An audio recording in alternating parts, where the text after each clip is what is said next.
We're Chris and Katie Brockett. This is my lovely wife, Katie, whom I love.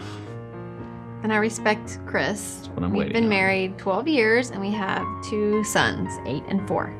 We've gone through all types of marriage material and his needs, her needs, 5 love languages, which are all good. But the love and respect, the issue of respect for me, like it just really hit home. And I was like, yeah, that is really a big issue for me.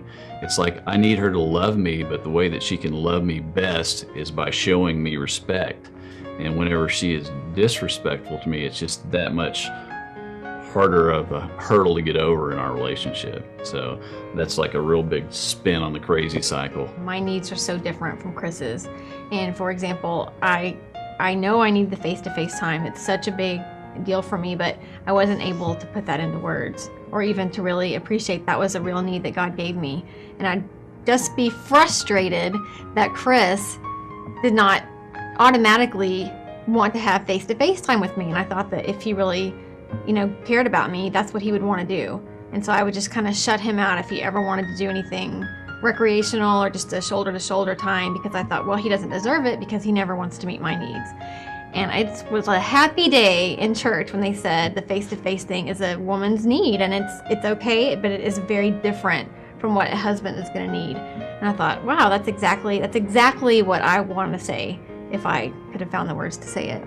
And so I've been able to appreciate when he goes out of his, the way God made him and do something for me that's not natural. And I'm really trying hard to reciprocate by spending shoulder-to-shoulder time with him and appreciate the things he likes to do, which is to not ask him a lot of questions and talk to him all the time. She told me, I guess it was a couple weeks ago, it's like, if you'll just say that you're sorry, and because it's really hard for me to say I'm sorry. I mean, unless I feel like I have committed a heinous crime, you're not going to get I'm sorry out of me. And especially if it's like, maybe I said something, negative to Katie, she got upset, and then she like hit me over with something much bigger than, maybe I upset her something small in my opinion. And she like, well, yeah, we'll take this. And so I felt like her come back to me was so much greater. So I'm like, I'm not going to apologize to her. She needs to apologize to me. But she was able to say, when you tell me that you're sorry, and especially if you say, would you please forgive me? She said, it's just like, I can't express, how much love I feel. Mm-hmm. So it became almost like a playful thing. So it was like I would say, I'd look at her and I'd say, like, I'm sorry. Please forgive me. And even though it was in jest, it still had the same effect. It still worked. I'm like, bonus.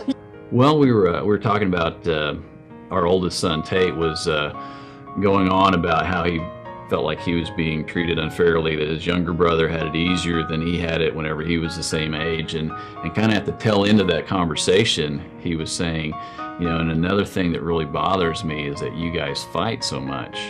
And it was just, another reminder of when you live on the crazy cycle, is how much it can affect your children. And so that's a big incentive for us to really not just live in the status quo, just continually spinning, but to get off, not just for our marriage, but also for our children.